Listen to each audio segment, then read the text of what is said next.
दुसरं नमन हे भारत मातेला आणि सहस्र कोटी नमन भाऊंच्या चरणाला, भाऊ महाराजांच्या चरणाला आणि संयोजक आपले गुलाबदादा यांच्याही चरणाला माझा नमस्कार असतो. कारण बॅरिस्टर सावरकर यांच्याबद्दल मी काही सांगणार आहे. माझा आवाज शेवटपर्यंत येतोय सर्वांना येतो. तर अंदमानातील मी अंदमानातील सावरकर. अंदमानामध्ये असताना त्यांच्या जीवनामध्ये कशा कशा गोष्टी घडल्या आपण अंदमानात गेल्यावर बऱ्याच जणांनी बघितल्या पण असतील. पण हे एक छोटीशी नाटिका, त्यामध्ये विनायक दामोदर सावरकर स्वतः, त्यांच्या पत्नी माई आणि त्यांचे जे जेलर होते ते बारी, असे तिघांचे पात्र आहेत. अगदी थोड्या वेळात मी सांगणार आहे.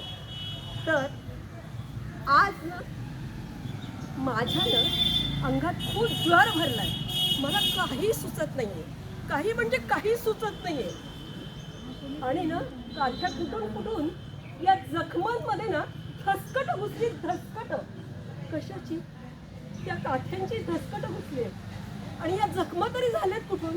कारण आम्हाला अंदमानात आल्यानंतर ज्या भाज्या तोडायला नेलं गेलं त्या ठिकाणी जळून चावून घुसलेत या जखमांमध्ये. हातापायाला जखमा झाल्यात, ज्वर भरल्या अंगात. आज माझी पदोन्नती झाली आहे, पदोन्नती. या अंदमानात होणार तरी कशात? माझी पदोन्नती झाली ती शिक्षेमध्ये. मला आज खाण्याला झोपण्यात येणार आहे म्हणे. आणि खरं फक्त लंगोटी घातली होती मी अंगावर आणि मला घाण्याला झुंपण्यात आलं. तो बारी म्हणतो कसा की अरे बॅरिस्टर, तू ही कूदा था ना समंदर में साला, तू ही कूदा था ना समंदर में, तेरी बॅरिस्टरी मैं निकालूंगा अभी. चापकाचा मार दनादन पाठीवर बसत होता, पायातनं रक्त गळत होतं, अंगातनं चितकळ्या उडत होत्या आणि समजत नव्हतं चालायचंय कसं. कारण ज्वर अंगात भरला होता, एक पाऊल उचलत नव्हतं. आणि म्हणाला, तू भिकारा भिकारा तू. अरे ओ तेरी भारत माता भी भिकारण आहे, भिकारण. माझ्या भारत मातेला भिकारी म्हणतोय. कोणाला म्हणतोयस भिकारण? कोणाला? माझ्या भारत मातेला. मग माझ्या भारत मातेला त्यांनी शिवी दिली आणि अंगात काय संचारलं माहित नाहीये. कारण थोड्या वेळापूर्वी मला वाटत होतं उचलावा तो कोयता आणि घालावा मानेवर, संपून टाकावा स्वतःला. कशासाठी एवढे यातना सहन करायच्या या देहाने? का म्हणून या यातना सहन करायच्या सुचत नव्हतं. पण माझ्या भारतमातेचं नाव ऐकलं आणि मग मात्र अंगात काय संचारलं माहित नाही. म्हटलं बघ त्या परवस्तीच्या नभात काळात, अरे ती चमचम करणारी चांदणी आहे ना, अरे तीच तरी माझी भारतमाता, तीच आहे महाराजी भारतमाता. मारलं किती मारशील या अंगावर रे, या कातडीला किती मारशील मार. हा आत्मा आहे ना, हा आत्मा आहे ना, तो तिचा आहे, त्या भारतमातेचा. त्याला तर काही करू शकणार नाहीये. बघ ती माझ्या अंगात संचारली बाग आता. आणि मी चालत होतो आणि मी ते गळलं माहित नाही. कसं गळलं माहित नाही.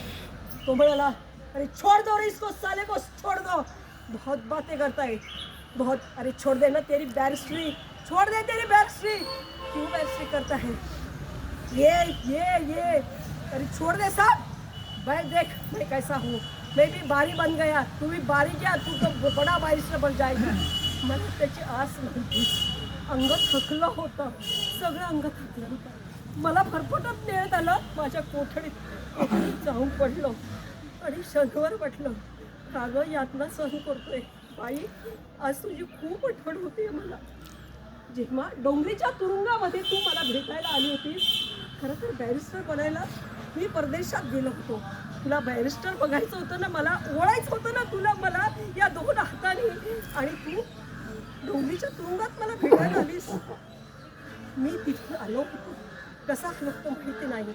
आणि माझ्या अंगावर सगळ्या साखळदंडाने जखडलं होतं. तू जवळ आलीस माई, मला वाटलं नाक मुरडशील. कारण 20 दिवस झाले मी अंगावरचा हा ना कपडे सुद्धा बदलले नव्हते का, खूप घाण झाले होते. पण काय करू. आणि असं वाटत होतं तुझ्या हाताला स्पर्श करावा माई, पण हे ना गज आडवे येत होते ग बाई. आणि तू जवळ आलीस आणि मी बिथरलो असतो तर तूही बिथरली असती. 50 वर्षाची शिक्षा झाली होती मला, एक नव्हे 50 वर्ष. आणि नंतर भेट होणार की नाही माहिती नव्हतं. तू भेटायला आलीस, तुझ्या डोळ्यात अश्रू बघितली, आणि मग मात्र ठरवलं की नाही, तिला धीर द्यायचा. आणि म्हटलं रडतेस? अगं रडतेस कशासाठी? फक्त संसारासाठी.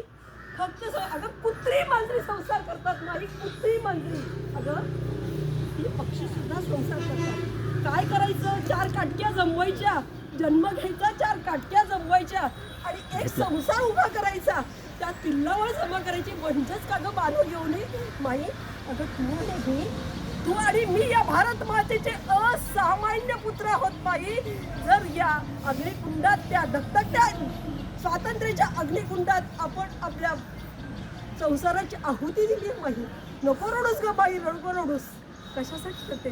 तुझ्या आणि माझ्या संसाराच्या राख रांगोळ्या माई उद्याच्या स्वातंत्र्याचे राजहंस करणार आहेत बाई, राजहंस. बघत बघशील माई, बघशील बाई.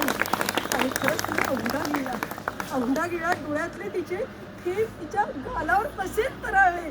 आणि म्हटलं माई रडू नकोस. म्हणाली कधी भेट होणार आहे माहिती नाही, केव्हा वापस येणार आहे माहिती नाही. काहीही माहिती नव्हतं मला आणि तिला. आणि ती जवळ आली, म्हणाली तिथे खूप वेदना देतात म्हणे, खूप मार मारतात म्हणे. ते सहन करण्यासाठी मी सांगते तुम्हाला, कृष्णम वंदे जगद्गुरूचा जप करा. सातत्याने तो कृष्ण सातत्याने तुमच्या अवतीभवती उभा राहील आणि तुम्हाला कवच बनून राहील. आणि मग तुम्ही जगाच्या पुढे पुन्हा उभा राहाल या स्वातंत्र्याच्यासाठी. आणि खरंच मला म्हणूनच आठवतं पुन्हा माझाच शब्द लेखणीतील, मी माझं सीने परत मातृभूमीला सागरा प्राण कळमळला, सागरा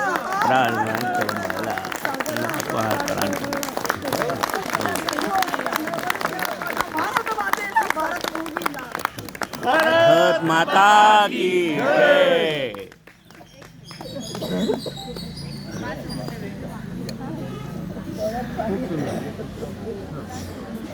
नमस्कार सर्वांना. जय श्री राम.